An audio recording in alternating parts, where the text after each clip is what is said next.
नमस्ते दोस्तों, स्वागत है आपका हिंदी नॉवल स्टोरी एक्सप्लेनर में, जहां हर कहानी एक नई दुनिया का दरवाज़ा खोलती है। यहां आपको सिस्टम, रोमांस और मैजिक जैसी अलग अलग तरह की कहानियां मिलेंगी जो आपको एक जादुई और रोमांचक सफ़र पर ले जाएंगी। तो आइए इस अद्भुत सफ़र में आगे बढ़ते हैं। अध्याय 372। विफ्लर्जुन ने अपनी हथेली बाई याओ की ओर घुमाई।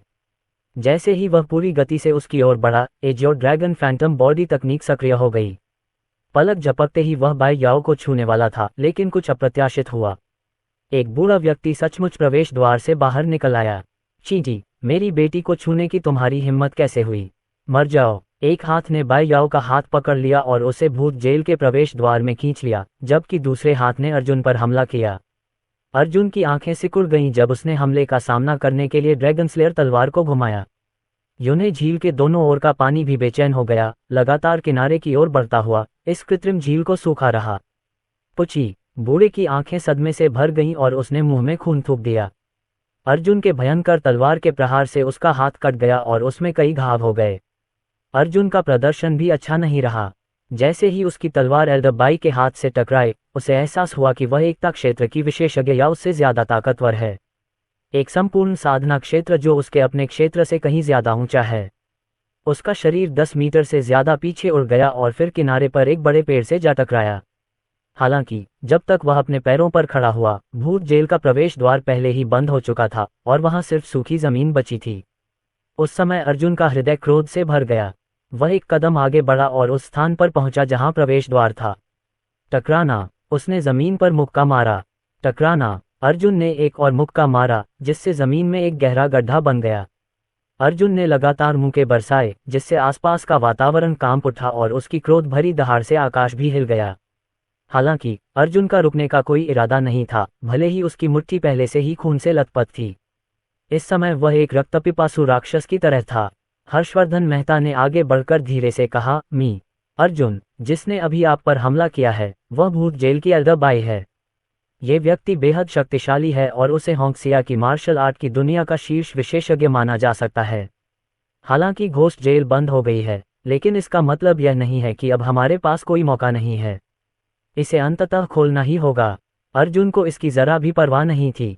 वह एक के बाद एक मुक्के बरसाता रहा। उसकी आंखें रक्तपिपासु और ठंडी थीं। इसी समय संसार कब्रिस्तान से एक आवाज गूंजी, शिष्य, इस तरह से आगे बढ़ना आपके लिए व्यर्थ है। मेरे पास एक विचार है। ये भूत जेल वास्तव में एक क्षतिग्रस्त प्राचीन आध्यात्मिक कलाकृति है। चूंकि यह एक आध्यात्मिक कलाकृति है, इसलिए आप इस तरह की शक्ति से इसे तोड़ नहीं पाएंगे। अर्जुन ने मुक्के मारना बंद कर दिया। उसके नीचे एक बहुत बड़ा गड्ढा था और गड्ढे के बीच में खून के निशान थे। तो फिर मैं क्या कर सकता हूँ? पिंग कैंगहाई एक छायादार आकृति में बदल गया और अर्जुन के सामने प्रकट हुआ। चूंकि उसने किसी तरह की तकनीक का इस्तेमाल किया था, इसलिए हर्षवर्धन मेहता उसे बिल्कुल भी नहीं देख सका। पिंग कैंगहाई ने आसपास के माहौल को महसूस करने के लिए अपनी आंखें बंद कर लीं। अचानक उसने अपनी आंखें खोली और कहा, यह आध्यात्मिक कलाकृति का प्रवेश द्वार है और भूत जेल का इस जगह से बहुत गहरा संबंध है। क्या तुम्हें अभी भी बगल वाली लड़की याद है? अर्जुन ने भौहें सिकोड़ी। पिंग कैंगहाई ने सिर हिलाया। उसकी काया वाले किसी व्यक्ति का रक्तसार अत्यंत कीमती और शक्तिशाली होता है। अगर लड़की अपने रक्तसार को एक मार्गदर्शक के रूप में इस्तेमाल करती है और फिर अपने शरीर की शक्ति को आपके शरीर में मौजूद रक्त ड्रैगन के साथ जोड़ती है, तो आप प्रवेश द्वार पर लगी सील को तोड़कर उसे फाड़ सकते हैं। अर्जुन की दृष्टि अत्यंत शांत थी जब उसने पूछा, क्या इससे उसके शरीर को नुकसान होगा? पिंग कैंगहाई ने केवल इतना कहा, यदि कुछ पूर्वापेक्षाएं पूरी होती हैं तो नहीं। उस लड़की के गले से पृथ्वी आत्मा रहस्यमय पत्थर उतार दो। वह साधक नहीं है, लेकिन मैं उसकी रक्षा के लिए एक ताबीज की शक्ति का उपयोग करूंगा, इसलिए कोई समस्या नहीं होनी चाहिए। अगर कुछ गलत भी होता है तो मैं अतिप्रवाह को आप तक पहुंचाऊंगा और आपको इसे सहने दूंगा। ये सुनकर अर्जुन ने मन बनाया और कहा, ठीक है, 11 जाओ और उसकी तलाश करो। उसे ढूंढने की कोई जरूरत नहीं है, वह पहले से ही यहाँ है, पिंग कैंगहाई ने शांति से कहा। अर्जुन की आंखें सिकुड़ गईं। जैसे ही उसने एक निश्चित दिशा में देखा, उसे किनारे पर विद्या दिखाई दी। सौभाग्य से विद्या दूसरी दिशा से आई थी और उसने लाशें नहीं देखी थीं, लेकिन फिर भी जब उसने झील को सूखते देखा तो उसे बहुत धक्का लगा। इससे भी महत्वपूर्ण बात यह थी कि अर्जुन से लड़ने के लिए झील के तल से कोई प्रकट हुआ था। वह बचपन से ही यथार्थवादी थी और इसलिए केवल विज्ञान में विश्वास करती थी। अन्यथा वह शिक्षिका नहीं बनती। हालांकि विज्ञान वह सब कुछ कैसे समझा सकता है जो उसने अभी देखा। अर्जुन, तुम। इससे पहले कि वह अपनी बात पूरी कर पाती, उसने देखा कि अर्जुन का शरीर 10 मीटर से अधिक आगे छलांग लगाकर उसके सामने आ गया। ये 10वीं मंजिल से कूदने से भी अधिक डरावना था। वास्तव में क्या है? अर्जुन कुछ देर के लिए हिचकिचाया और फिर बोला, विद्या, मुझे अब तुम्हारी मदद की जरूरत पड़ सकती है। विद्या घबरा गई। अब उसे पता चल गया था कि अर्जुन बहुत शक्तिशाली है, इसलिए उसने सोचा, आखिर वह कैसे मदद कर सकती थी। अर्जुन, बताओ, अगर मैं मदद कर सकता हूं तो जरूर करूंगा। मेरे साथ आइए। अर्जुन ने विद्या को गहरे गड्ढे की ओर खींच लिया। तुम्हें अभी कुछ देखना चाहिए था। मैं तुम्हें अभी विस्तार से नहीं बता सकता क्योंकि तुम्हारा शरीर थोड़ा खास है। हालांकि मुझे दरवाज़ा खोलने में मदद के लिए तुम्हारे खून की ज़रूरत है। तो फिर मुझे तुम्हारे गले से हार उतारना पड़ सकता है। इस प्रक्रिया के दौरान तुम्हें असहज महसूस हो सकता है, लेकिन मैं कसम खाता हूं कि कोई खतरा नहीं होगा, अर्जुन ने गंभीरता से कहा। चूंकि विद्या अभी तक केवल साधारण दुनिया के संपर्क में आई थी, इसलिए उसे मार्शल आर्ट की दुनिया के बारे में समझाना कठिन होगा। अर्जुन कुछ और कहना चाहता था, लेकिन विद्या ने अपना सिर हिलाया और निश्चितता के साथ कहा, अर्जुन, तुम्हें कुछ और कहने की जरूरत नहीं है। तुमने मेरी माँ और मेरी जान बचाई है। हालांकि मुझे समझ नहीं आ रहा कि क्या हो रहा है, लेकिन मैं तुम्हारी मदद करने को तैयार हूं, चाहे इसके लिए मुझे कोई भी कीमत चुकानी पड़े। जैसे ही उसने बोलना समाप्त किया, विद्या ने अपना हार उतार दिया। लगभग तुरंत ही उसके शरीर से एक शक्तिशाली भयावह आभा बह निकली, यहाँ तक कि अर्जुन के शरीर में रक्त ड्रैगन भी दबा हुआ प्रतीत हुआ। 5 सेकंड बाद आसमान से बर्फ के टुकड़े गिरने लगे और विद्या के शरीर से अत्यंत ठंडी आभा फूट पड़ी। हर्षवर्धन मेहता अवाक रह गए। मेडिसिन अलायंस के अध्यक्ष के रूप में उन्हें एक अनुभवी और जानकार विशेषज्ञ माना जाता था, फिर भी उन्होंने ऐसी घटना पहले कभी नहीं देखी थी। उसे तो ऐसा भी लगा कि उसका खून जमने वाला है और वह जल्दी से दूर चला गया। अध्याय 373। एक और तरीका। अर्जुन ने विद्या की ओर देखा और अवचेतन रूप से एक कदम पीछे हट गया। यदि अचानक उसके शरीर से रक्त ड्रैगन बाहर न निकलता तो वह शक्ति की इस अचानक लहर का सामना नहीं कर पाता। ये राक्षसी रक्तशीत शरीर वास्तव में दुनिया के 10 महान विपत्तिपूर्ण शरीरों में से एक होने के योग्य था। यहाँ तक कि अपने वर्तमान साधना क्षेत्र के साथ भी वह इसकी शक्ति का सामना नहीं कर सका। इस समय विद्या का चेहरा पीला पड़ गया था, उसके चेहरे पर दर्द के निशान थे और उसकी आंखें हल्की लाल हो गई थीं। अर्जुन ने जल्दी से पिंग कंगहाई की ओर देखा। अब क्या करें? पिंग कंगहाई विद्या के पास गया और उसके माथे पर अपनी उंगली रखी। जब उसने ऐसा किया तो तीव्र प्रकाश की लहरें चमक उठीं। पहला कदम उसके अंदर से रक्तसार की एक बूंद बाहर निकालना है। अर्जुन ने तुरंत विद्या को बताया कि पिंग कंगहाई ने क्या कहा था, लेकिन विद्या ने कोई प्रतिक्रिया नहीं दी। करीब आओ। इस समय उसकी स्थिति साधना विचलन से अलग नहीं है, पिंग कंगहाई ने कहा। अर्जुन ने सिर हिलाया और विद्या के पास गया। जैसे ही वह कुछ कहने वाला था, विद्या ने उस पर हथेलियां से हमला कर दिया।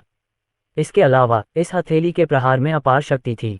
इस समय वह अब एक साधारण व्यक्ति की तरह नहीं लग रही थी और कम से कम एकता क्षेत्र विशेषज्ञ के रूप में शक्तिशाली थी।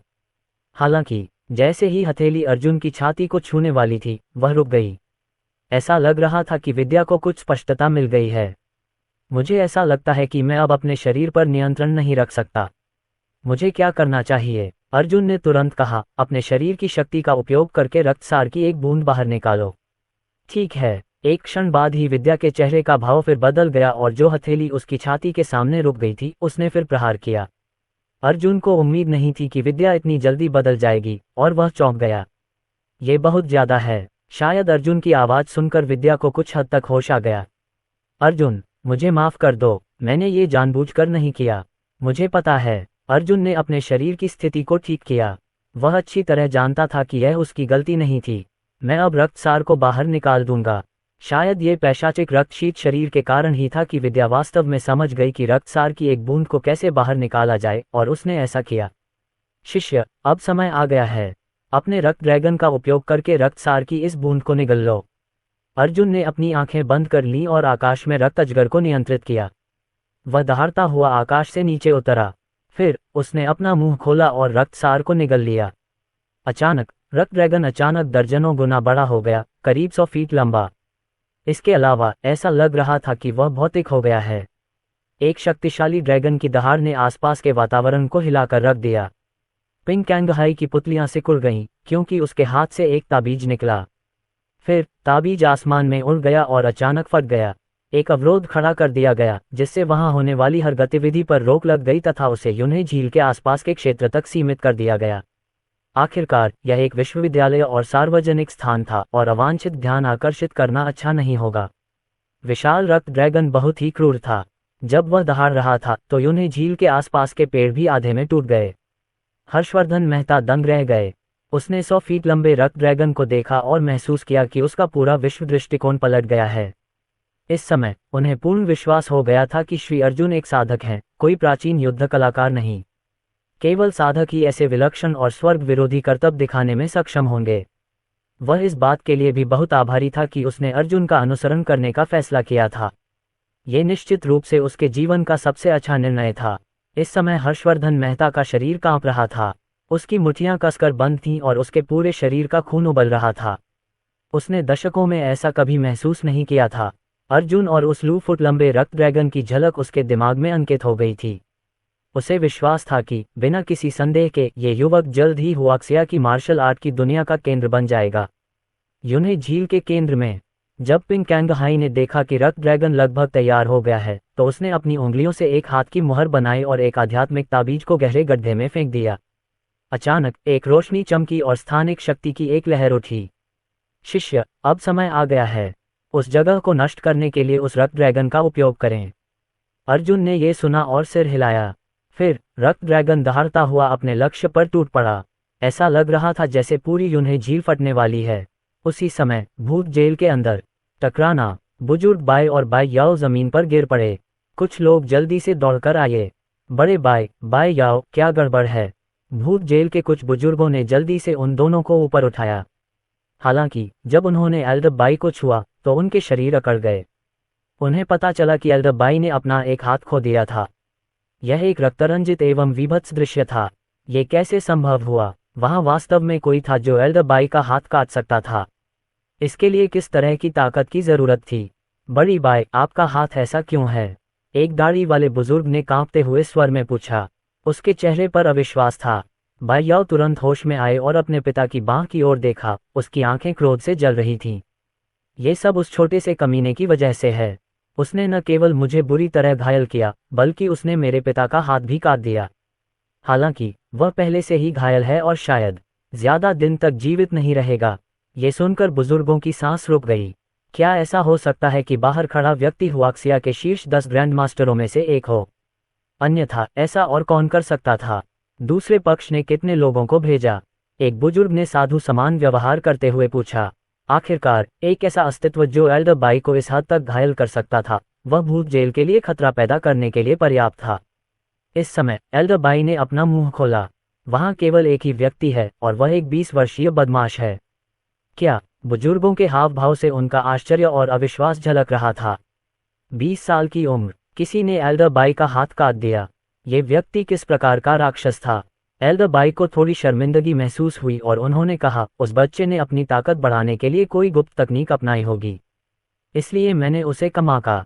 हालांकि भूत जेल का प्रवेश द्वार पहले से ही बंद है, इसलिए उसका अंदर जाना असंभव है। इसके अलावा एक ने उस बच्चे को भी घायल कर दिया है। वह शायद पहले से ही अपंग है। डरने की कोई बात नहीं है। ये सुनकर बुजुर्गों को लगा कि यह तो स्वाभाविक ही है। कोई गुप्त तकनीक ही किसी युवक को इतनी ताकतवर बना सकती है। अचानक बकरी दाढ़ी वाले बुजुर्ग को कुछ याद आया और उन्होंने कहा, चूंकि वह बच्चा गंभीर रूप से घायल है, इसलिए मुझे लगता है कि सुरक्षा के लिए उसे अभी मार देना बेहतर है। अन्यथा अगर वह ठीक हो गया तो हमारी भूत जेल को निश्चित रूप से अंतहीन परेशानी का सामना करना पड़ेगा। अन्य बुजुर्गों ने सहमति में सिर हिलाया। इस समय सभी बुजुर्ग उस ऋषितुल्य बुजुर्ग की ओर देखकर उसकी राय सुनने की प्रतीक्षा करने लगे।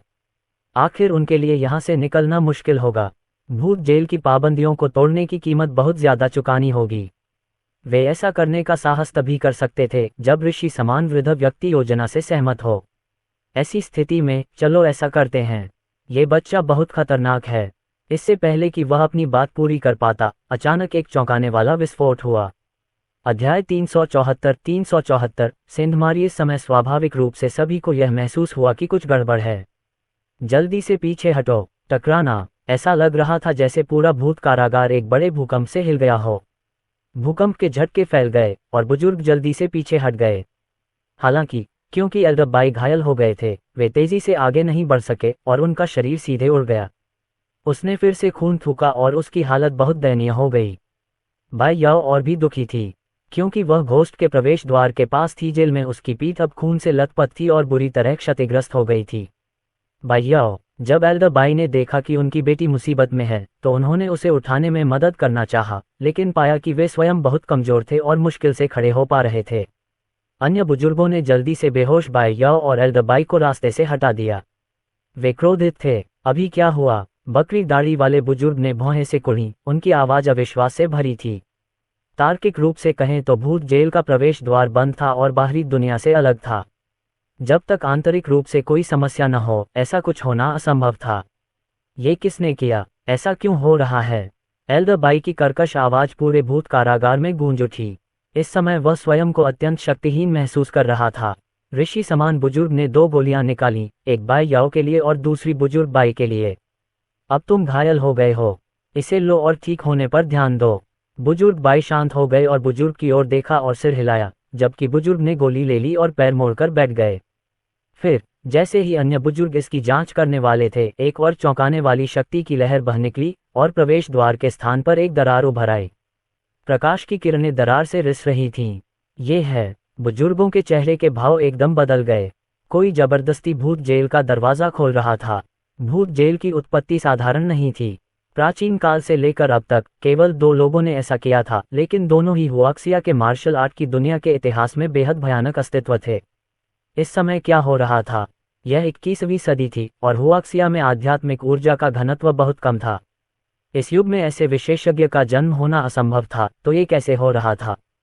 क्या ये व्यक्ति कुनलुन पर्वत का कोई विशेषज्ञ था? जब सभी लोग घबराने लगे तो ऋषि समान बुजुर्ग बोले, अगर मैं गलत नहीं हूं, तो इसके पीछे वही बदमाश है जिसने एल्डरबाई का हाथ तोड़ा है। जैसे ही उसने ये कहा, सभी लोग स्तब्ध रह गए। क्या एल्डरबाई ने यह नहीं कहा था कि उन्होंने उस बच्चे को गंभीर रूप से घायल कर दिया था? यहाँ पर क्या हो रहा था? क्या ऐसा हो सकता है कि बच्चे ने लगातार 2 बार गुप्त तकनीक का प्रयोग किया हो? भले ही उसने कोई गुप्त तकनीक इस्तेमाल की हो, तो भी प्रवेश द्वार को बलपूर्वक खोलने के लिए पर्याप्त शक्ति पैदा करना संभव नहीं होना चाहिए। पुची, बुजुर्ग बाई, जो संभलने की कोशिश कर रहे थे, ने जब ये सुना तो उनके मुंह से खून निकल आया। उन्हें ऐसा लगा जैसे किसी ने उन्हें थप्पड़ मारा हो। पहले तो उसने सोचा था कि बच्चा अपंग हो जाएगा, लेकिन हकीकत ने उसके मुंह में गंदगी ठूंस दी थी।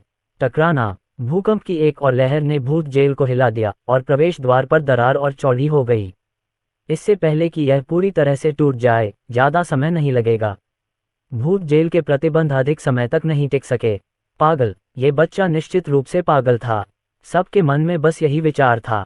ऋषि जैसे दिखने वाले बुजुर्ग की आंखें सिकुड़ गईं और उनका चेहरा गंभीर हो गया। उन्होंने एक कदम आगे बढ़ाया और अपनी उंगलियों से एक मुहर बनाई।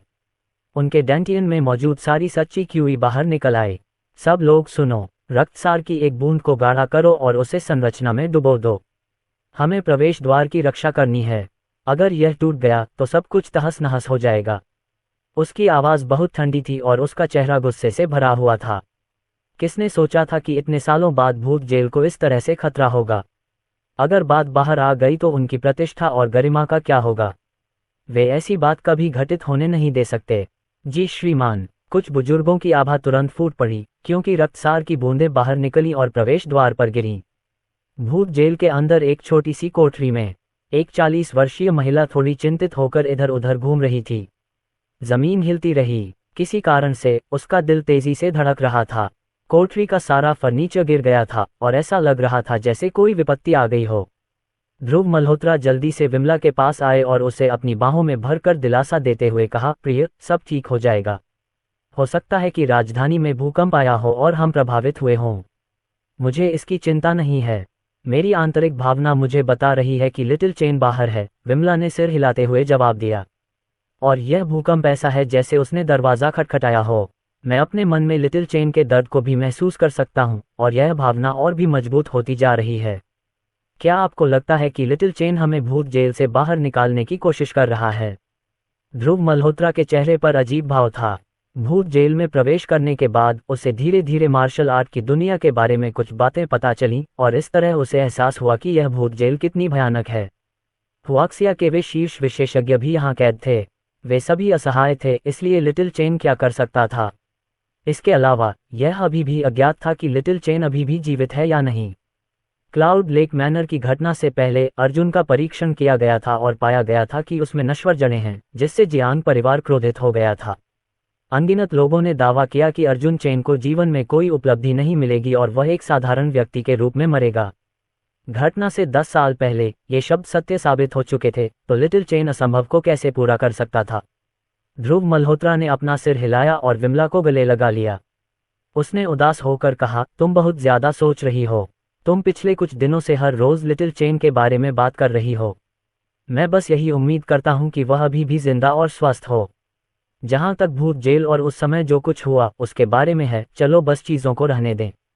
विमला चौंक गई। बाहर के कंपन और पति के आलिंगन की गर्माहट को महसूस करते हुए उसने बोलना बंद कर दिया। हालांकि उसके अंदर की वह भावना और भी मजबूत होती जा रही थी। यूने झील 0.100 फुट लंबा रक्त ड्रैगन बार बार जमीन पर टकराता रहा, जिससे झील के तल पर गड्ढा और गहरा होता गया।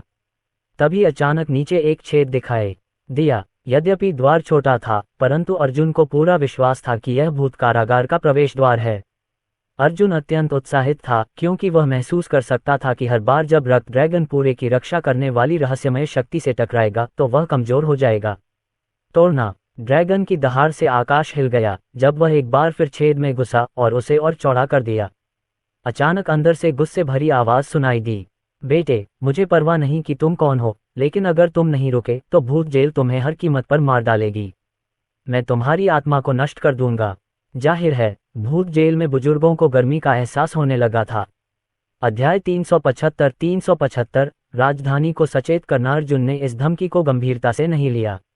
रिवर सिटी से लेकर जियांगन प्रांत और अब कैपिटल सिटी तक अनगिनत लोगों ने उसे धमकाया था, फिर भी उनमें से हर एक को मार दिया गया। आज उसे भूत जेल में घुसना ही था, चाहे इसके लिए उसे कोई भी कीमत चुकानी पड़े। उसे कोई नहीं रोक सका। ब्लड ड्रैगन, इसे तोड़ दो। अर्जुन ने उग्रता से दहाड़ लगाए। रक्त ड्रैगन की दहाड़ पूरे आसमान में गूंज उठी, जैसे वह उल्कापिंड की तरह आसमान से नीचे उतरा हो। जब वह फिर से दरवाजे से टकराया तो भयंकर लपटें उसे घेरने लगीं। टकराना। झटके इतने शक्तिशाली थे कि पिंग कैंगहाई द्वारा स्थापित संरचना भी हिल गई। पूरी राजधानी हिल गई। उसी समय राजधानी के भूकंप निरीक्षण ब्यूरो के माप उपकरणों ने खतरे की घंटी बजा दी। ये घोषणा की गई कि राजधानी के कुछ भागों में 5.6 तीव्रता का भूकंप आया है, जिसका केंद्र कैपिटल सिटी यूनिवर्सिटी के आसपास था।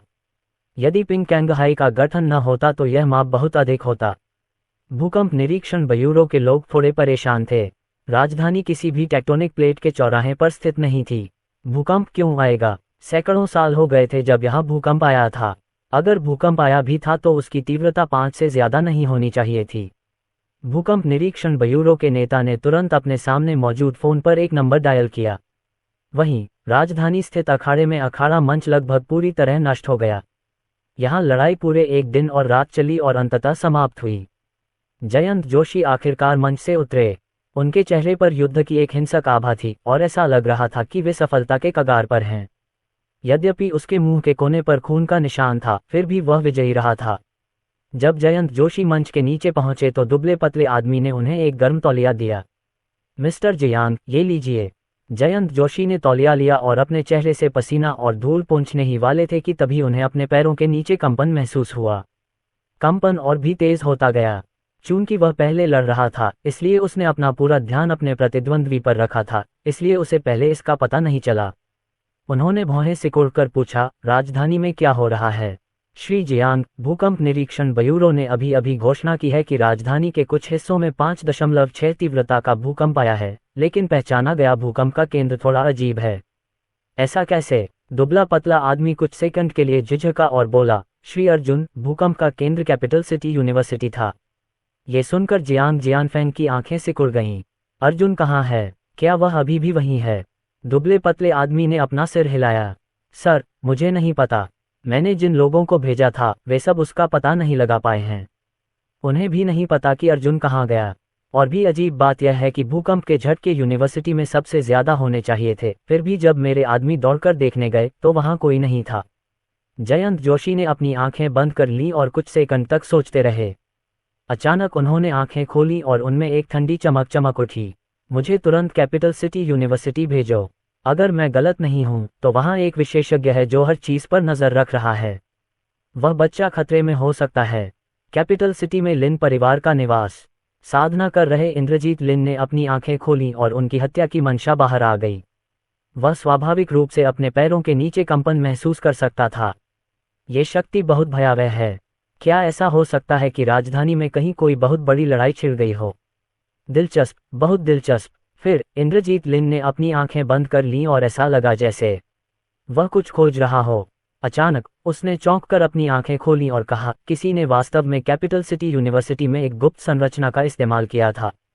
ये कंपन ही संरचना के माध्यम से इसे बनाने में कामयाब रहे। ऐसा कुछ करने के लिए किस तरह की शक्ति की आवश्यकता होती है? उसका दिल उथल पुथल में था। उसने सोचा था कि राजधानी लौटने के बाद वह निर्विवाद रूप से सबसे मजबूत विशेषज्ञ होगा। हालांकि अब ऐसा लग रहा था कि चीजें इतनी सरल नहीं थीं। हुआक्सिया में वास्तव में ऐसा ही एक विशेषज्ञ था। क्या ये हो सकता है कि यह व्यक्ति कुनलुन पर्वत से आया हो? या क्या यह उन वृद्ध लोगों में से एक था जो एकांत में रहते थे? उसे तो जानना ही था। इंद्रजीत लिन ने बिना किसी हिचकिचाहट के अपनी हथेलियां जमीन पर पटकी और उछल पड़ा। उसने अपनी उंगलियां भींच लीं और कुछ कपड़े पकड़ लिए और फिर अंधेरे में गायब हो गया। इस समय यून्हे झील पर रक्त ड्रैगन के हमले ने अभी अभी छेद को पूरी तरह से खोल दिया था। अर्जुन बहुत खुश हुआ और छेद की ओर दौड़ा। उसके बगल में खड़े गैंग हैपिंग को कुछ महसूस हुआ। उसका शरीर डगमगाया और उसने हाथ से अर्जुन के कपड़े पकड़ लिए और उसे पीछे की ओर खींच लिया। प्रवेश द्वार से एक चमकदार रोशनी निकली। यदि अर्जुन को इससे चोट लगती तो परिणाम अकल्पनीय होते। अर्जुन ने अपने आप को संभाला और पिंक कंगहाई की कठोर आवाज सुनी। ये लोग प्रवेश द्वार की रखवाली के लिए अपने रक्तसार का उपयोग कर रहे हैं। अपनी इंद्रियों का उपयोग करें और आप प्रवेश द्वार के पीछे से उनकी हत्या की मंशा को पहचान पाएंगे। यदि आप अभी जल्दबाजी में प्रवेश करते हैं तो आप निश्चित रूप से मर जाएंगे। अर्जुन ने प्रवेश द्वार की ओर देखा और ये देखकर आश्चर्यचकित रह गया कि एक रक्तिम धुंध बाहर निकल आई थी और उसने प्रवेश द्वार को बंद कर दिया था। इसके अलावा रक्त ड्रैगन की दिशा में एक शक्तिशाली हमला भी किया गया। रक्त ड्रैगन पहले से ही थोड़ा कमजोर था, लेकिन फिर भी वह दहाड़ रहा था और अपनी पूंछ हिला रहा था। पिंक कैंगहाई का चेहरा गंभीर था। वह अर्जुन की इस सील को तोड़ने में मदद कर सकता था, लेकिन अगर उसने ऐसा किया तो वह भी दुनिया से गायब हो जाएगा। उनके पास अभी भी बहुत सारे आध्यात्मिक तावीज़ थे जो उन्हें अपने इस शिष्य को देने थे। अब जब उन्हें एहसास हुआ कि अर्जुन आध्यात्मिक तावीज़ों के क्षेत्र में कितना प्रतिभाशाली है, तो वे नहीं चाहते थे कि उनका ज्ञान और विशेषज्ञता बर्बाद हो जाए। ये दुख की बात होगी यदि किसी को भी उनके आध्यात्मिक तावीज़ों का दाव विरासत में न मिले। इसलिए जब तक उसके पास कोई अन्य विकल्प न हो, वह कोई कदम नहीं उठाएगा। सब कुछ अभी भी अर्जुन पर निर्भर था। इस समय अर्जुन के हाथ में ड्रैगन स्लेयर तलवार प्रकट हुई और उसने उसे प्रवेश द्वार की ओर घुमाया। फारना, उसकी शक्तिशाली तलवार क्यूई ने रक्त धुंध पर प्रहार किया, लेकिन ये बेकार था। इस समय पिंक कैंगहाई के हाथ से एक ताबीज निकलकर अर्जुन के शरीर में चला गया। अर्जुन ये देखकर आश्चर्यचकित हुआ कि उसकी साधना का स्तर वास्तव में बढ़ रहा था। उसने आश्चर्य से पिंक कैंगहाई को देखा और कहा, धन्यवाद गुरुजी। पिंक कैंगहाई की निगाहें शांत थीं।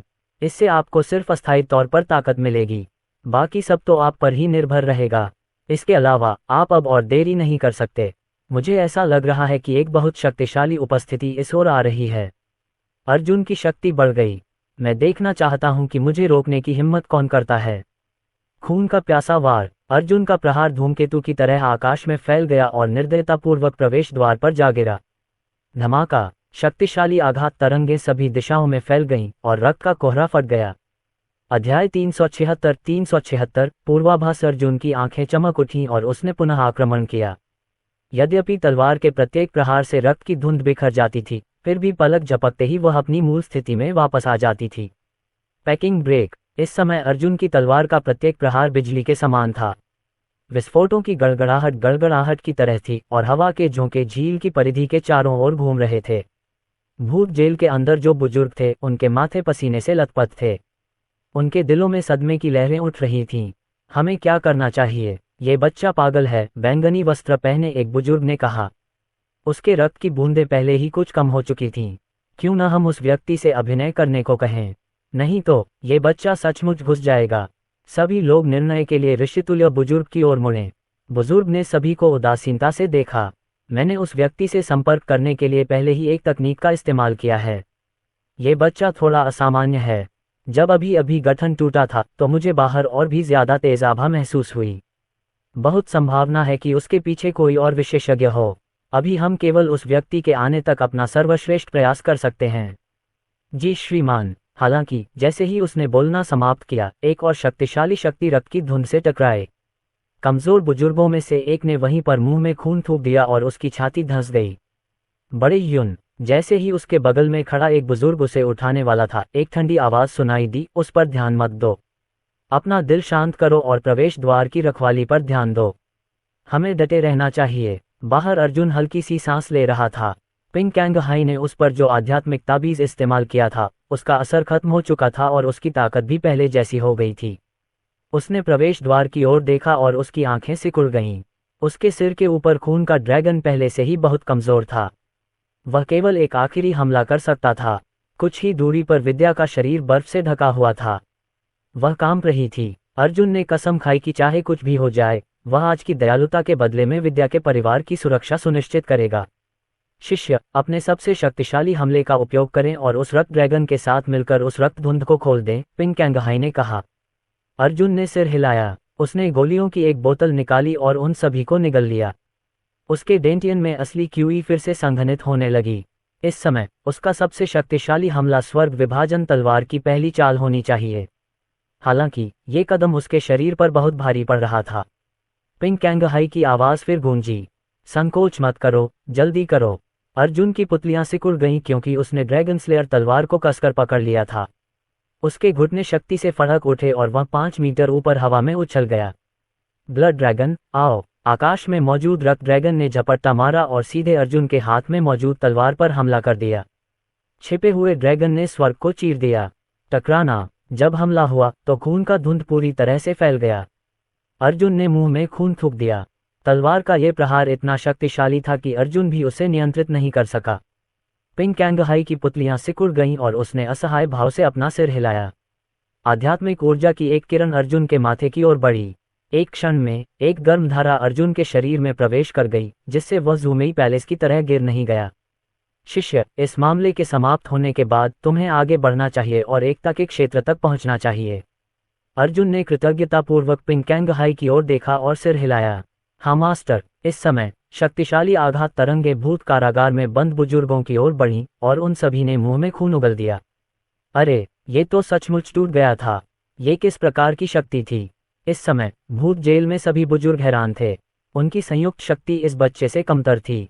ऐसी लंबी कहानी पर कौन विश्वास करेगा? भले ही इस बच्चे ने स्वर्ग को चुनौती देने वाली कोई गुप्त तकनीक इस्तेमाल की हो, लेकिन उसके लिए उसे इतने लंबे समय तक कायम रख पाना असंभव था।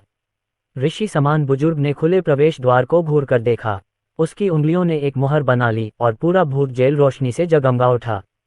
यह एक चेतावनी अलार्म था। भूत जेल के इतिहास में इस तरह का अलार्म सिर्फ कुछ ही बार सक्रिय हुआ था। हर बार जब ये सक्रिय होता था तो इसका मतलब होता था कि भूत जेल में कुछ बड़ा हुआ है। भूत जेल के सभी बुजुर्गों और विशेषज्ञों को यहाँ इकट्ठा करो। हमें उस बच्चे को रोकना होगा। उसकी आवाज में ठंडक और गुस्से का भाव था। ये तथ्य कि यह सब तब हुआ जब वह भूत जेल का प्रभारी था, उसके गौरव का अपमान था। जब वह व्यक्ति सामने आएगा तो सबसे पहले जवाबदेह व्यक्ति निस्संदेह वही होगा। उसे यह कैसे समझाना चाहिए? अलार्म के सक्रिय होने से भूत जेल की गहराई में मौजूद असंख्य लोग उत्साहित हो गए। वे अनगिनत सालों से इस जगह पर कैद थे। इस जगह में कभी कुछ नहीं बदला था।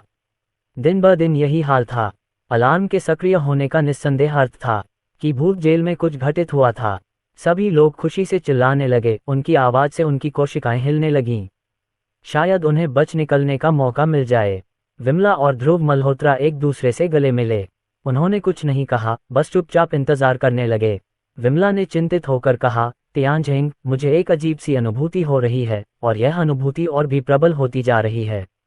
न जाने क्यों उसकी आंख के कोने से एक आंसू लुढ़क गया।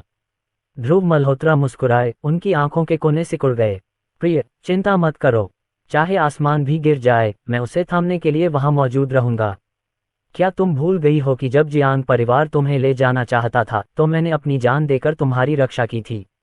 विमला ने ध्रुव मल्होत्रा की ओर देखा और मुस्कुराए। तुम उस समय वाकई बहुत मूर्ख थे। तुम एक साधारण व्यक्ति थे, फिर भी तुमने जियांग परिवार के शीर्ष विशेषज्ञों का सामना करने की हिम्मत की। हालांकि उस दिन जो हुआ वह थोड़ा अजीब था। जियांग परिवार के वे विशेषज्ञ वास्तव में हमें नुकसान नहीं पहुंचा सके। ध्रुव मल्होत्रा ने अपना सिर हिलाया। मुझे भी नहीं पता क्या हुआ। जो बीत गया सो बीत गया। अब चाहे कुछ भी हो जाए, मैं तुम्हारे साथ रहूंगा। तियानझेंग, मैं भी। विमला ने सिर हिलाया और दूर तक देखा। किसी कारण से उसे ऐसा लगा जैसे उसका बेटा उसके करीब आ रहा है। हालांकि उसे आसन्न खतरे का भी आभास था और उसे नहीं पता था कि क्या हो रहा है। कुछ सेकंड बाद उसने अपना सिर हिलाया और मन बना लिया। अगर सचमुच कुछ हुआ तो वह इस बार अपने पति की रक्षा करेगी। अध्याय 377 आमना सामना। अनुवादक एंडलेस फैंटेसी ट्रांसलेशन। संपादक एंडलेस फैंटेसी ट्रांसलेशन। अर्जुन ने प्रवेश द्वार के विशाल छेद को देखा और ठंडी मुस्कान दी। हालांकि उसके डेंटियन में असली क्यूई लगभग पूरी तरह से समाप्त हो चुकी थी, फिर भी वह भूत जेल में घुसना चाहता था। यह उसका एकमात्र मौका होगा। अचानक उसे कुछ याद आया। अपनी चोटों को नजरअंदाज करते हुए वह विद्या के पास चला गया। उसके हाथ में पृथ्वी आत्मा रहस्यमय पत्थर प्रकट हुआ और उसने उसे विद्या के शरीर पर रख दिया। पृथ्वी आत्मा रहस्यमय पत्थर ने तुरंत उसके शरीर को दबाना शुरू कर दिया और आसपास की ठंड तुरंत गायब हो गई और जानलेवा आभा विद्या के शरीर में वापस आ गई। सब कुछ सामान्य हो गया। विद्या ने अपनी आंखें बंद कर लीं। अज्ञात समय के बाद अचानक उसने अपनी आंखें खोलीं। हाँ, विद्या कुछ बोलने ही वाली थी कि उसे कुछ महसूस हुआ। उसने अपना सिर नीचे किया और शर्मा गई। उसे उम्मीद नहीं थी कि अर्जुन का हाथ वहां होगा। भविष्य में वह उसके साथ कैसा व्यवहार करेगी। हालांकि वह उससे दूर नहीं हुई। अर्जुन, क्या ये थोड़ा अनुचित नहीं है? विद्या की आवाज़ फुसफुसाहट के समान धीमी थी। मुझे माफ करें। उसने अवचेतन रूप से अपना हाथ हिलाया, लेकिन पृथ्वी आत्मा रहस्यमय पत्थर भी नीचे गिर गया। अर्जुन के चेहरे पर थोड़ा सा भाव आया। एक बार जब विद्या के शरीर से पृथ्वी आत्मा रहस्यमय पत्थर का संपर्क टूट जाता तो हालत बिगड़ जाती। उसने जल्दी से फिर से उसके शरीर पर पृथ्वी आत्मा रहस्यमय पत्थर दबाया। अर्जुन ने जल्दी से समझाया, विद्या, जल्दी करो और हार पहन लो। मैं ऐसा इसलिए कर रहा हूं क्योंकि तुम्हें अपनी स्थिति को दबाने के लिए पृथ्वी आत्मा रहस्यमय पत्थर की आवश्यकता है। ठीक है। विद्या ने जल्दी से हार पहना दिया। फिर अर्जुन ने सांस छोड़ी और आखिरकार हार छोड़ दिया। उसने फिर से प्रवेश द्वार की ओर देखा और कहा, विद्या, तुम अपने अपार्टमेंट में वापस जाओ। चाहे तुम कुछ भी सुनो, बाहर मत आना। इतना कहने के बाद वह हर्षवर्धन मेहता की ओर मुड़े और कहा, विद्या की रक्षा करने में मेरी मदद करो। अगर उसे कुछ हुआ तो मैं तुम्हें जिम्मेदार ठहराऊंगा।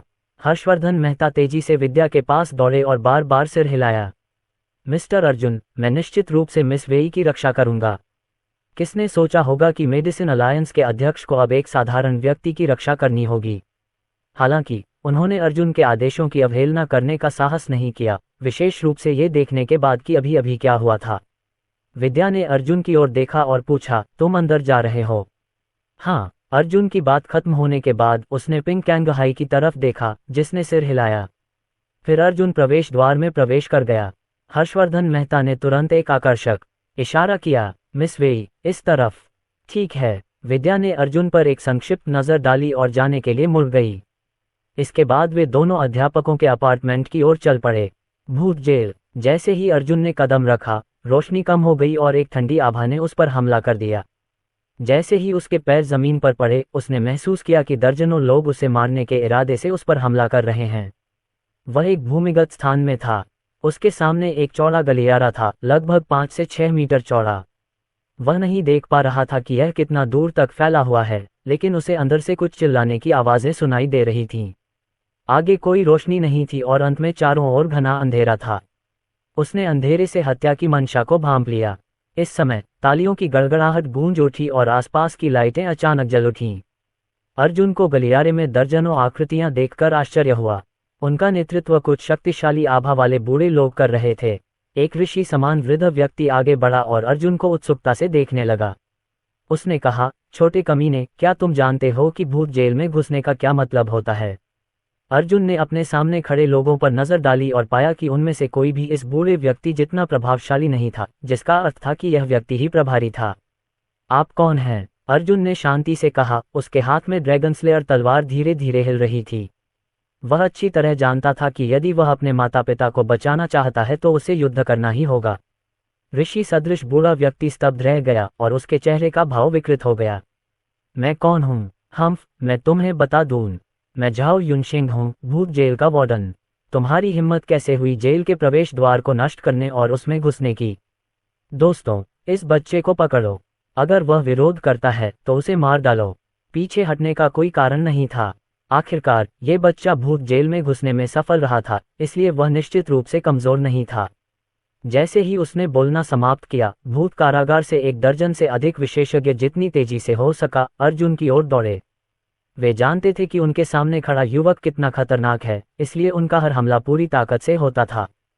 फाड़ना। अनगिनत तलवारें अर्जुन की ओर चमक उठीं। हालांकि अर्जुन घायल हो गया था, लेकिन वह इन छोटे छोटे लोगों से हारने वाला नहीं था। उसकी उंगलियों ने ड्रैगन स्लेयर तलवार को कसकर पकड़ लिया और उसकी आंखों की गहराई में एक ठंडी चमक चमक उठी। उसका शरीर तीर की तरह बाहर निकल आया। भाड़ में जाओ। वे आकृतियां जम गईं और उनके हाथों की तलवारें सचमुच जमीन पर गिर गईं। चारों ओर खून और मांस उड़ रहा था। ये लोग अर्जुन को कैसे रोक सकते थे, जो उन्मत्त होने के कगार पर था। इस समय अर्जुन युद्ध के देवता की तरह थे। उनका शरीर एक घातक आभा से घिरा हुआ था और उनके हाथ की तलवार लगातार खून से नहा रही थी। हर बार जब उसकी तलवार चलती तो अधिक से अधिक शव जमीन पर गिरते और जल्द ही गलियारा खून से भर जाता। इस समय बड़े भाई अब खुद को रोक नहीं पाए। उनकी आंखें लाल हो गई थीं और वे अर्जुन पर टूट पड़े। उसे अपने कटे हाथ का बदला लेना था। अध्याय 378 तावीज़ों का उपयोग। मेरे सामने अनुवादक एंडलेस फैंटेसी, अनुवाद संपादक एंडलेस फैंटेसी अनुवाद। इसके अलावा उसकी बेटी की हालत भी बहुत खराब थी। अपने दिल की नफरत को कम करने के लिए उसे खुद अर्जुन को मारना पड़ा। हालांकि उसने एक हाथ खो दिया था, फिर भी उसे विश्वास था कि वह इस बच्चे पर विजय पालेगा। जब अर्जुन ने हमला किया तो उसे एहसास हुआ कि अर्जुन केवल एक क्यूई परिवर्तन क्षेत्र मार्शल कलाकार था। उत्तरार्ध तो एकता के दायरे तक भी नहीं पहुंचा था। इसमें डरने की क्या बात थी? गुप्त तकनीक के बिना यह बच्चा सिर्फ एक मेमना था जो वध किए जाने का इंतजार कर रहा था। Packing die. एल्डर बाई ने अपनी उंगलियों से एक हाथ की मुहर बनाई और उनकी हथेली में एक गहरा लाल प्राचीन रून प्रकट हुआ। रून ने घूमकर हथेली पर एक निशान बनाया जो उड़कर अर्जुन की ओर आया। अर्जुन ने स्वाभाविक रूप से इस हमले को देखा और ठंडी सांस ली। मैं अभी तुम्हें ढूंढने ही वाला था। अब जब तुम आ ही गए हो तो तुम्हें नरक में भेजने का समय आ गया है। जैसे ही उसने बोलना समाप्त किया, अर्जुन ने एक मुक्का मारा और हथेली का निशान टूट गया। हालांकि शक्तिशाली आघात तरंगों ने अर्जुन को कुछ कदम पीछे हटने पर भी मजबूर कर दिया। जब एल्डर बाई ने देखा कि अर्जुन में कमजोरी के लक्षण दिख रहे हैं तो वे हंसे, जैसा कि अपेक्षित था। आपकी गुप्त तकनीक अब सक्रिय नहीं है, इसलिए आइए देखें कि अब आप कैसे जीवित रह सकते हैं। भूत कारागार से आए बुजुर्ग एक साथ हमला करना चाहते थे, लेकिन ये दृश्य देखकर वे रुक गए। झाओ युनशेंग ने प्रवेश द्वार की ओर देखा। कोई भी अंदर नहीं आया था और यहाँ तक कि शक्तिशाली आभा भी गायब हो गई थी। क्या यह महज एक भ्रम था? उन्हें स्पष्ट रूप से महसूस हुआ कि जेल के बाहर से एक अत्यंत शक्तिशाली खतरा आ रहा है। क्या कोई इस बच्चे को जानता है? वह कहाँ से आया है? झाओ युनशेंग ने अपने बगल में बैठे बुजुर्गों से पूछा। जैसे ही उसके मुंह से ये शब्द निकले, बकरी दाढ़ी वाले बुजुर्ग ने जवाब दिया। उस दिन विमला और ध्रुव मल्होत्रा से पूछताछ करने वाला वही था। बड़े झाओ, ये बच्चा विमला का बेटा होना चाहिए। वह रिवर सिटी में एक कूड़ा कचरा था। वह 5 साल तक गायब रहा और हाल ही में फिर से प्रकट हुआ। अजीब बात यह है कि उसकी मार्शल ताकत हवा से प्रकट हुई लगती है। जियांग परिवार की रक्तरेखा। झाओ युनशेंग ने भौहें सिकोड़ी। मैंने सुना है कि विमला के बेटे की जड़ें नश्वर थीं। उस समय जियांग परिवार के मालिक ने गुस्से में विमला के परिवार से सभी संबंध तोड़ लिए थे। नश्वर जड़ों वाले किसी व्यक्ति को ऐसी स्वर्ग विरोधी प्रगति हासिल करने में सक्षम नहीं होना चाहिए था। वह 5 साल तक गायब रहा। क्या ऐसा हो सकता है कि वह कुनलुन पर्वत में प्रवेश कर गया हो? जब अन्य बुजुर्ग इस मामले पर चर्चा कर रहे थे, तब बुजुर्ग बाई ने अपने रक्तसार की एक बूंद बाहर निकाली और अपना जीवन रून निकाल लिया। युद्ध शक्ति उनकी विशेषता नहीं थी, लेकिन मुहरें, तावीज और सेनाएं उनकी विशेषता थीं। वह कुनलुन पर्वत की गहराइयों में एक तावीज गुरु का शिष्य भी बन गया था, जिसके कारण उसकी शक्ति वर्तमान स्तर तक बढ़ गई थी। बीते कई वर्षों में केवल शीर्ष विशेषज्ञ ही एल्डर बाई को अपने जीवन रून का उपयोग करने के लिए प्रेरित कर सकते थे। ये तीसरी बार था जब वह इसका प्रयोग कर रहा था। सबसे महत्वपूर्ण बात यह है कि इस बार उसका सामना एकमात्र क्यूई परिवर्तन क्षेत्र विशेषज्ञ से था। एक चींटी ने उसे अपने जीवन रून का उपयोग करने के लिए मजबूर कर दिया था। कितना अपमानजनक! मुझे विश्वास नहीं है कि तुम इससे बच पाओगे। चूंकि तुमने मेरी बेटी को नुकसान पहुंचाया है, इसलिए मैं तुम्हें टुकड़े टुकड़े कर दूंगा। जब वह दहाड़ रहा था तो उसकी आंखें लाल हो गई थीं। बुजुर्ग बाई की भुजा कांप उठी और उनकी जीवनदायिनी तलवार अर्जुन की ओर चमक उठी। उसके होठों पर एक चंचल मुस्कान उभर आई। उसकी राय में अर्जुन निश्चित रूप से मर चुका है। जब तलवारों की किरणें उसकी ओर उड़ रही थीं, तो अर्जुन ने एक कदम आगे बढ़ाया और उपहास किया। तुम मेरे सामने तावीज़ इस्तेमाल करने की हिम्मत कर रहे हो। आज मैं तुम्हें आध्यात्मिक तावीज़ों का सच्चा ताव दिखाऊंगा। पिंग कैंगहाई ने उसे पहले ही बता दिया था कि एल्डरबाई की तकनीकें और रून आध्यात्मिक तावीज़ों के दाव की एक छोटी शाखा मात्र थीं। एल्डरबाई ने आध्यात्मिक तावीज़ों के दाव के मूल को छुआ तक नहीं था, इसलिए इसे एक ही चीज़ के रूप में वर्गीकृत भी नहीं किया जा सकता था। अर्जुन की भौहों के बीच से एक सुनहरा लाल रंग का निशान निकला। अर्जुन की उंगलियों ने एक मोहर बना ली और एक ठंडी चमक चमक उठी और एक जानलेवा आभा उसके पूरे शरीर को ढंक गई। उसकी हथेली से एक आध्यात्मिक ताबीज निकला और आकाश में फैली तलवार की किरणों की ओर उड़ गया। तोड़ना! एक विस्फोट से गलियारा हिल गया और सभी तलवारें नष्ट हो गईं। ये दृश्य देखकर एल्डरबाई की आंखें चौड़ी हो गईं। हालांकि इससे पहले कि वह कुछ कह पाता, अर्जुन हवा में उछला और उसने एक निर्दयी हथेली का प्रहार किया जो सीधे उसके सिर के ऊपर लगा, जिससे सिर अंदर धंस गया। बुजुर्ग बाई की मृत्यु ऐसे ही हो गई। उनकी आंखें अविश्वास से फैल गईं। शायद अपनी मृत्यु के समय भी उन्हें इस बात पर विश्वास नहीं हो रहा था कि उनकी मृत्यु कैसे हुई। गलियारे में मौत जैसा सन्नाटा छा गया, जैसे आधी रात को कब्रिस्तान में सन्नाटा छा जाता है। बकरी दाढ़ी वाले बुजुर्ग झाओ युनशेंग और भूत जेल के अन्य विशेषज्ञों ने बुजुर्ग बाई की लाश को देखा और सांस फूलने लगी। उनके शरीर अनायास ही कांपने लगे। इससे पहले कि वे कुछ प्रतिक्रिया कर पाते, अर्जुन उनकी ओर बढ़ रहा था। जलता हुआ आकाश ताड़! अचानक एक जलती हुई हथेली संघनित हुई और अर्जुन के शरीर के चारों ओर लपटें उठने लगीं। हालांकि उनकी साधना का स्तर इन बुजुर्गों से कम था, लेकिन उनके पास जो साधना तकनीक थी वह उनसे कहीं बेहतर थी। आखिरकार ये उन प्राचीन शक्ति विशेषज्ञों की खास तकनीकें थीं। उसने यहाँ किसी को भी जाने देने की योजना नहीं बनाई थी। उसके दृष्टिकोण से इन सभी लोगों ने उसके माता पिता की कैद और पीड़ा में योगदान दिया था, इसलिए उन सभी को मरना ही था। इस समय अर्जुन का शरीर आग की लपटों से भरा हुआ था और उसकी शक्तिशाली आभा ने सभी के दिलों की धड़कन बढ़ा दी थी। झाओ युनशेंग की पुतलियों में अर्जुन की उग्र आकृति प्रतिबिंबित हुई और उसे अचानक एहसास हुआ और वह चिल्लाया, यह मार्शल तकनीक निश्चित रूप से स्वर्ग रैंक को पार करने वाली है। सभी लोग पीछे हटें। जैसे ही उसने बोलना समाप्त किया, झाओ युनशेंग ने दूसरों को नजरअंदाज कर दिया और मुड़ गया। तभी बनिंग स्काई पाम उतरा। बकरी दाढ़ी वाले बुजुर्ग और झाओ युनशेंग के अलावा बाकी लोगों को जलते आकाश तार द्वारा कुचल दिया गया। अध्याय 379 अजेय। हमले के बाद अर्जुन हौंफने लगा। इस बार उसका डेंटियन लगभग सच्ची क्यूई से रहित था, क्योंकि बनिंग स्काई पाम ने बहुत अधिक सच्ची क्यूई खा ली थी। उसने गोलियों की एक और बोतल निकाली और उसे निगल लिया। फिर उसने झाओ युनशेंग को ठंडी निगाहों से देखा और चिल्लाया, विमला और ध्रुव मल्होत्रा कहाँ हैं? झाओ युनशेंग ने अपने आसपास पड़ी लाशों पर नजर डाली, लेकिन फिर भी ठंडे स्वर में कहा, मैं तुम्हें रुकने की सलाह देता हूँ। एक बार वह व्यक्ति आ जाए तो यह हास्यास्पद स्थिति समाप्त हो जाएगी। भूत जेल के अधिकार को चुनौती नहीं दी जा सकती। अर्जुन ने नाक सिकोड़ते हुए पिंग चंगाई से कहा, जो संसार कब्रिस्तान में था, गुरुजी, मुझे एक राक्षसी ताबीज दीजिए। शिष्य, यद्यपि राक्षसी ताबीज आपको थोड़े समय के लिए शक्तिशाली बना सकता है, परंतु उसके बाद आपके शरीर को बहुत पीड़ा होगी। बस इसे मुझे दे दो। अर्जुन की आंखों में केवल दृढ़ संकल्प था। उन्होंने आध्यात्मिक तावीज़ों के ताव के बारे में बहुत सी जानकारी पिंग कैंगहाई से प्राप्त की थी, इसलिए उन्हें कई आध्यात्मिक तावीज़ों के प्रभावों के बारे में पता था, जिसमें उनके दुष्प्रभाव भी शामिल थे। हालांकि उसके पास ज्ञान तो था, लेकिन उसे अभी भी इसे व्यवहार में लाना था, इसलिए उसके लिए इस तरह के आध्यात्मिक ताबीज को परिष्कृत करना असंभव था। इसके लिए वह केवल पिंग कैंगहाई पर ही भरोसा कर सकता था। इस समय उसने अपनी सच्ची क्यूई का बहुत ज्यादा इस्तेमाल कर लिया था, जिसके कारण उसके पास कोई विकल्प नहीं बचा था। अपने माता पिता को बचाना किसी भी चीज से ज्यादा महत्वपूर्ण था। पिंग कैंगहाई ने असहाय भाव से अपना सिर हिलाया। उसकी उंगलियों से एक आध्यात्मिक ताबीज निकला और अर्जुन के दिमाग में प्रवेश कर गया। राक्षसी ताबीज की शक्ति अचानक फैल गई और अर्जुन की आंखों में ठंडी हत्या की मंशा चमक उठी। झाओ युनशेंग को लगा कि कुछ गड़बड़ है और उसने बकरी दाढ़ी वाले बुजुर्ग को आवाज भेजी, इस बच्चे के साथ कुछ गड़बड़ है, उसे रोकने में मेरी मदद करो। जब तक मैं ध्रुव मल्होत्रा और विमला को बंधक के रूप में यहाँ लाता हूँ, हम उसे रोक सकते हैं। बकरी दाढ़ी वाले बुजुर्ग ने सिर हिलाया।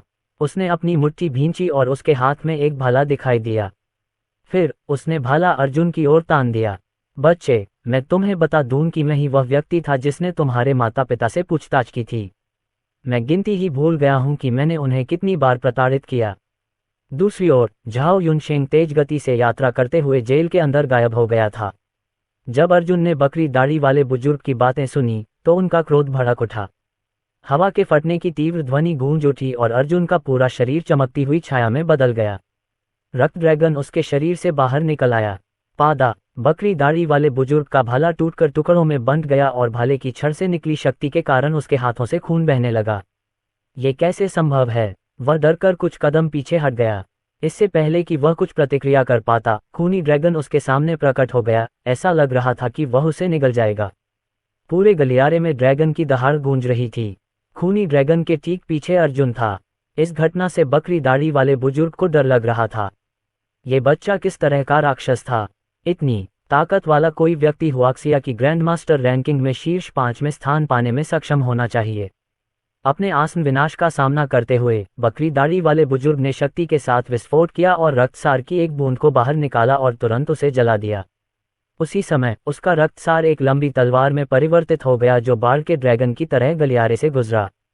यह उनका सबसे शक्तिशाली आक्रमण था और अर्जुन को भी घुटन महसूस हुई। बहुत मजबूत ड्रैगन स्लेयर तलवार उड़कर दीवार में धंस गई।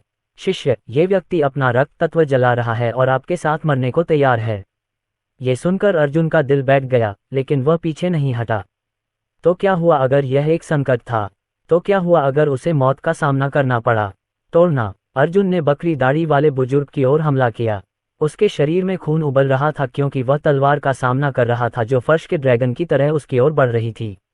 उसने रक्तसार की एक बूंद भी बाहर निकाली और फिर आने वाली तलवार पर मुक्का मारा। ये बूढ़ा आदमी उसके साथ मरना चाहता था। असंभव। अर्जुन की मुट्ठी से आसपास का वातावरण कांप उठा और उसके घूंसे से तलवार टूटकर बकरी दाढ़ी वाले बुजुर्ग पर जा लगी, जिससे वह दीवार से टकरा गया। अर्जुन के आक्रमण में ऐसा लग रहा था जैसे वह किसी पर्वत का भार लिए हुए हो। ठंड, दम घुटने वाला और जानलेवा। पिंग कैंगहाई थोड़ा हैरान हुआ। क्या स्लॉटर दाओ भगवान ने आपको यह चाल सिखाई थी? अर्जुन ने जोर से हौंफते हुए सिर हिलाया। उन्होंने एक बार कुछ ऐसा कहा था जो मुझे उस समय समझ में नहीं आया था। मैंने अभी अभी उसमें से कुछ को संभाला है, इसलिए मैंने उसका इस्तेमाल किया। पिंग कैंगहाई की अभिव्यक्ति थोड़ी अजीब हो गई। उसे आखिरकार समझ में आ गया कि वह आदमी जल्दी क्यों बाहर आ गया था। स्लॉटर दाओ लॉर्ड को सक्रिय होने वाला 12वां मकबरा होना चाहिए था, लेकिन वह किसी तरह आगे निकल गया और जल्दी बाहर आ गया। ऐसा प्रतीत होता था कि वध दाओ भगवान इस निष्कर्ष पर पहुंचे थे कि वध का दाओ संसार कब्रिस्तान के मालिक के लिए सबसे उपयोगी था। अर्जुन वहीं नहीं रुका। उसने तुरंत एजियो ड्रैगन फैंटम बॉडी तकनीक को सक्रिय किया और अंधेरे में भाग गया। भूत जेल की गहराई में विमला और ध्रुव मल्होत्रा कोठरी में इधर उधर घूम रहे थे। उनके दिलों की बेचैनी बढ़ती जा रही थी। आसपास के सभी गार्डों को स्थानांतरित कर दिया गया था। क्या भूत जेल में सचमुच कुछ हुआ था? तियानझेंग, मुझे लगता है कि आज के बाद भूत जेल पूरी तरह से। विमला अपनी बात पूरी कर पाती इससे पहले ही उनके कक्ष के बाहर एक आकृति प्रकट हुई। ये झाओ युनशेंग था। दंपत्ति की आंखें सिकुड़ गईं। भूत जेल में झाओ युनशेंग का दर्जा सबसे ऊंचा था, लेकिन इस समय उसके चेहरे पर चिंता और यहां तक कि गुस्से का भी भाव था। ऐसा लग रहा था कि भूत जेल की स्थिति उनकी कल्पना से कहीं अधिक गंभीर थी। झाओ युनशेंग जल्द ही उनके सेल में पहुंच गया और बिना किसी औपचारिकता के दरवाजा खोल दिया। अध्याय 380 तुम्हारी हिम्मत कैसे हुई? एक शक्तिशाली बल बाहर आया और दरवाजा जोर से जमीन पर गिर गया।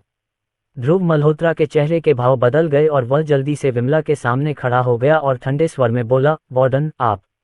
इससे पहले कि वह अपनी बात पूरी कर पाता, झाओ युनशेंग ने ध्रुव मल्होत्रा की गर्दन पकड़ ली।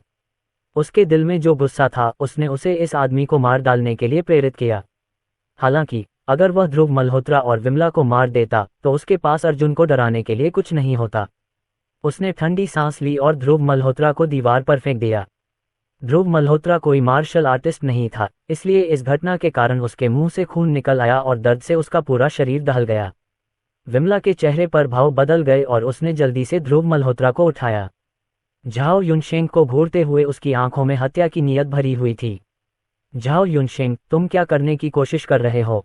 क्या एक मार्शल आर्टिस्ट को इस तरह से व्यवहार करना चाहिए? वह एक साधारण व्यक्ति है।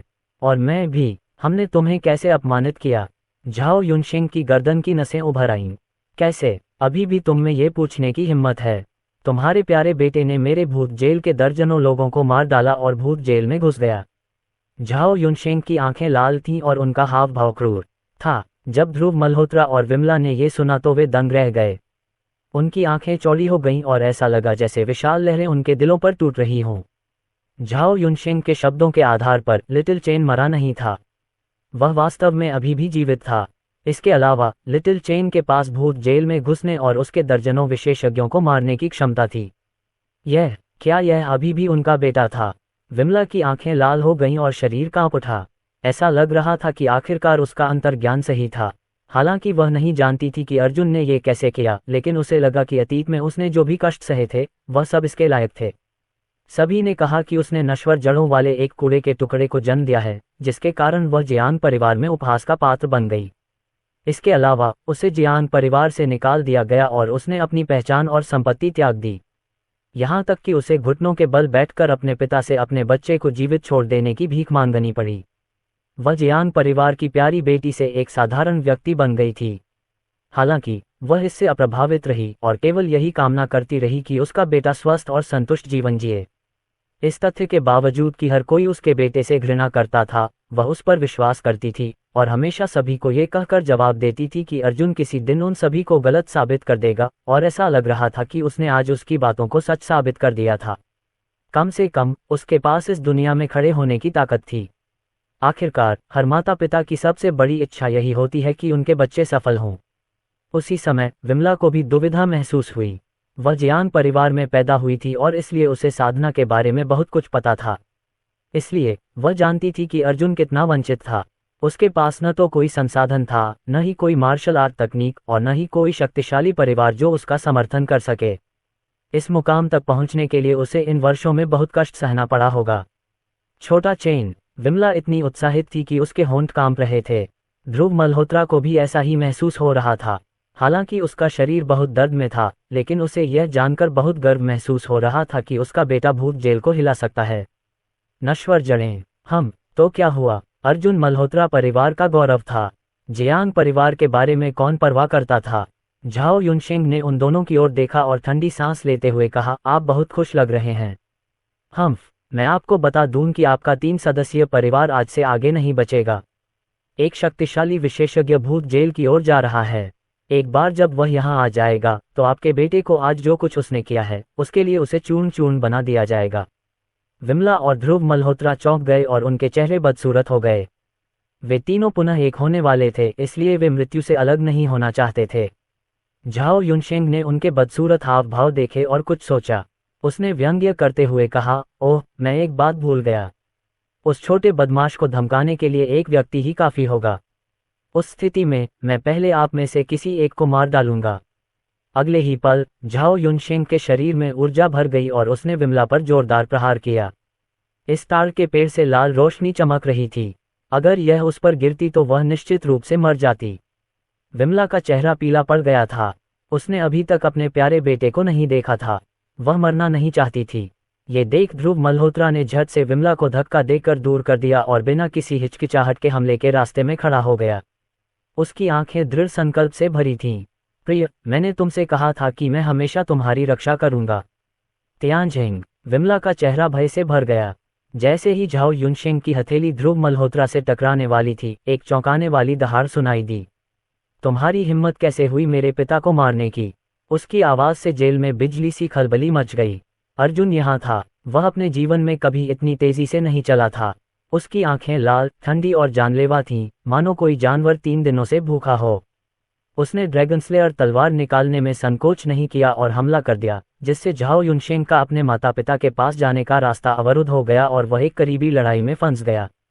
झाओ युनशेंग का चेहरा बहुत पीला पड़ गया था। उसे उम्मीद नहीं थी कि अर्जुन इतना तेज होगा। उसने अपनी मुट्ठी भींच ली और ध्रुव मल्होत्रा की ओर फिर से बढ़ने ही वाला था कि अर्जुन की भूतिया आकृति ने उसका रास्ता रोक लिया। झाओ युनशेंग जितना ज्यादा लड़ता उतना ही ज्यादा हैरान होता। उसके शरीर में खून का बहाव बढ़ गया और उसके अंदरूनी अंग हिल गए। क्या ये वास्तव में क्यूई परिवर्तन क्षेत्र मार्शल कलाकार की शक्ति थी? कैसा राक्षस है? हैरान अर्जुन की ठंडी आवाज गूंजी। शायद तुम्हें पता नहीं है कि मैं वध के दाव की साधना करता हूँ। क्रोध और खून मुझे और भी मजबूत बना देंगे। तुमने मेरे माता पिता को चोट पहुंचाई है, इसलिए मैं तुम्हारी आत्मा को नरक में भेजूंगा। मर जाओ। अर्जुन ने रक्त ड्रैगन की शक्ति से प्रेरित होकर एक और मुक्का मारा।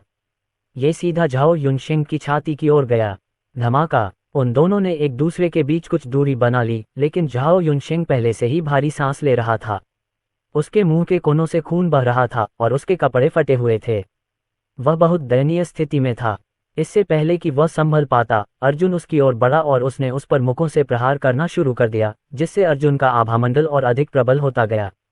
यह महसूस करते हुए कि वह मुसीबत में है, झाओ युनशिंग अपनी तलवार निकालने के लिए आगे बढ़ा। हालांकि इससे पहले कि वह ऐसा कर पाता, अर्जुन की मुट्ठियां उस पर पड़ गईं। उसकी तलवार टूट गई, उसका शरीर उड़ गया और उसका हाथ खूनी धुंध में बदल गया क्योंकि वह दीवार से टकरा गया था। झाओ युनशिंग की पीठ का मांस क्षत विक्षत और खूनी था।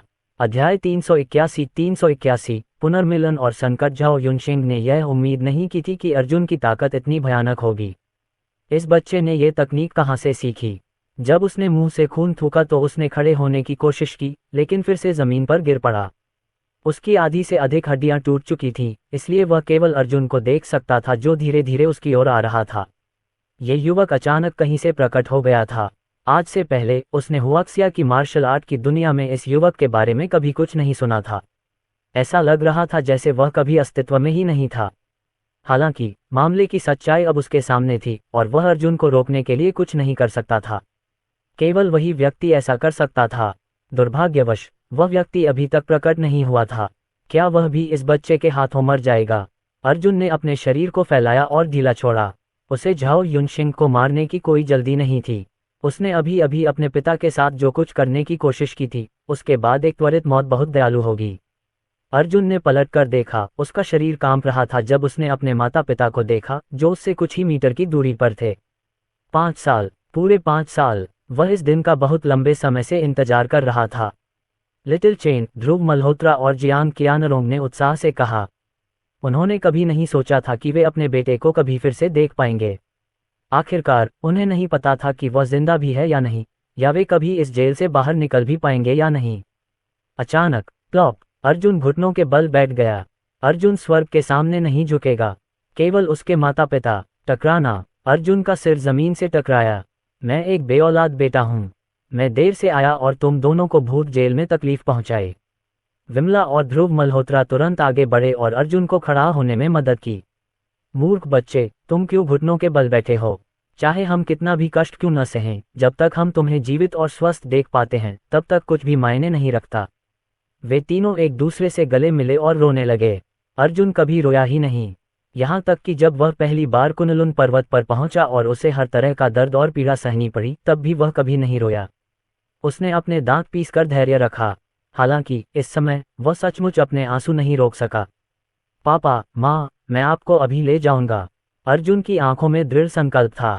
पिंग कैंगहाई ने उस पर जो ताबीज इस्तेमाल किया था उसका असर खत्म होने वाला था। ऐसा होने पर न केवल उसे बहुत ज्यादा दर्द होगा, बल्कि वह अपनी लड़ने की क्षमता भी खो देगा।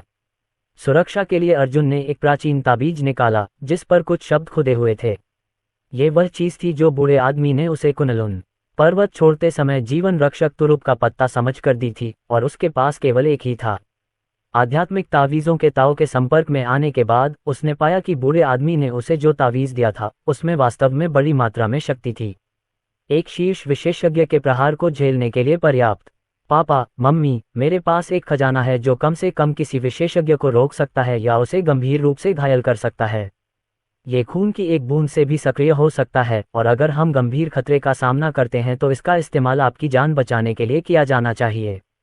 ध्रुव मल्होत्रा बोलने ही वाले थे कि विमला ने ताबीज ले लिया और बोली, मैं इन चीजों के बारे में तुम्हारे पिताजी से ज्यादा जानती हूँ, इसलिए मैं इसका ध्यान रखूंगी। ध्रुव मल्होत्रा ने असहाय भाव से कंधे उचकाए और मुस्कुराए। छोटे चेन, तुम्हारी माँ सब कुछ संभाल लेगी, वह हमेशा ऐसा करती आई है। द्वितीय अर्जुन ने सिर हिलाया और जल्दी से कहा, हमारे पास ज्यादा समय नहीं बचा है, चलो इस भगवान भुलाए हुए स्थान को छोड़ दें। ठीक है। जैसे ही वे तीनों जेल से निकलने वाले थे, जेल में एक शक्तिशाली भूकंप आया जिससे फर्श पर पड़े कई हथियार टूट गए जिनके अब कोई मालिक नहीं थे। इसके अलावा कुछ विशेषज्ञ जो घायल तो हुए लेकिन मरे नहीं, वे भी झटकों से तुरंत मारे गए। यह महसूस करते ही उसकी उंगलियों ने एक मुहर बना ली और उसके माता पिता के चारों ओर एक दीवार बन गई, जिससे उन तीनों की सुरक्षा हो गई। उसकी भौहें सिकुड़ी हुई थीं और बेचैनी की भावना उसके दिल पर हमला कर रही थी। उसे दूर से एक भयावह आभा का आभास हो रहा था। कौन था? पिंक कंगहाई की आवाज अर्जुन के कानों में गूंजी। शिष्य, कोई खतरनाक व्यक्ति आ रहा है। ये व्यक्ति राजधानी की मार्शल आर्ट की दुनिया से नहीं है। अर्जुन के हाथ में ड्रैगन स्लेयर तलवार प्रकट हुई। उसकी हत्या की मंशा फैल गई। इस समय झाओ युनशेंग, जो खून की उल्टी कर रहा था, भयावह रूप से हंसा। मैंने तुमसे कहा था कि तुम तीनों मर जाओगे। अर्जुन, तुमने भूत कारागार को नष्ट कर दिया। तुम ये भी नहीं जानते कि तुमने किसके साथ खिलवाड़ किया है।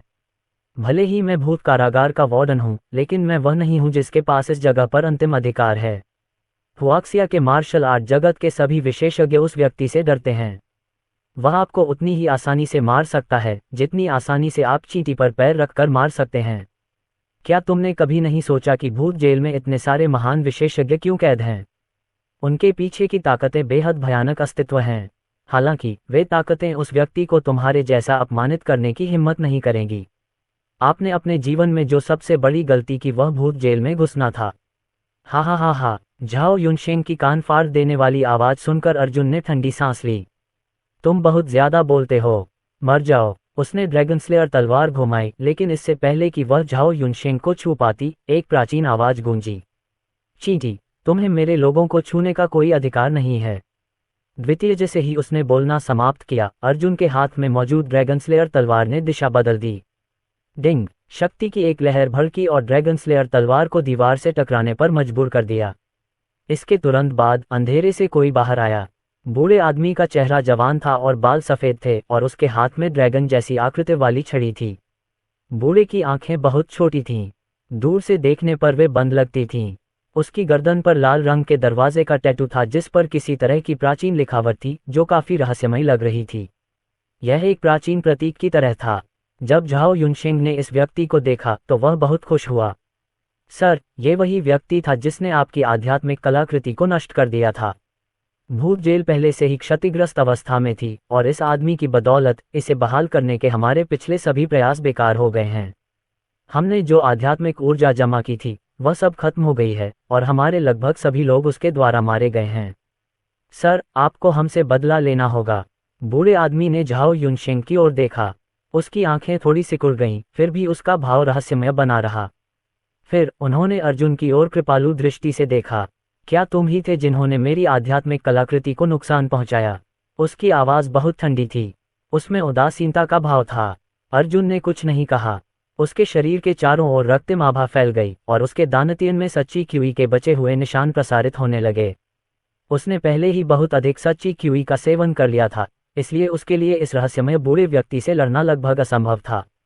मैं आपसे फिर पूछता हूँ, क्या आप ही थे जिन्होंने मेरी आध्यात्मिक कलाकृति को नष्ट किया? जैसे ही उसने बोलना समाप्त किया, शक्ति की एक प्रबल लहर ने अर्जुन को दीवार से टकरा दिया।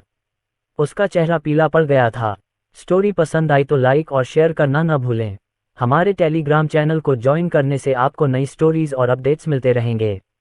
ज्वाइन करने के लिए लिंक पर क्लिक करें।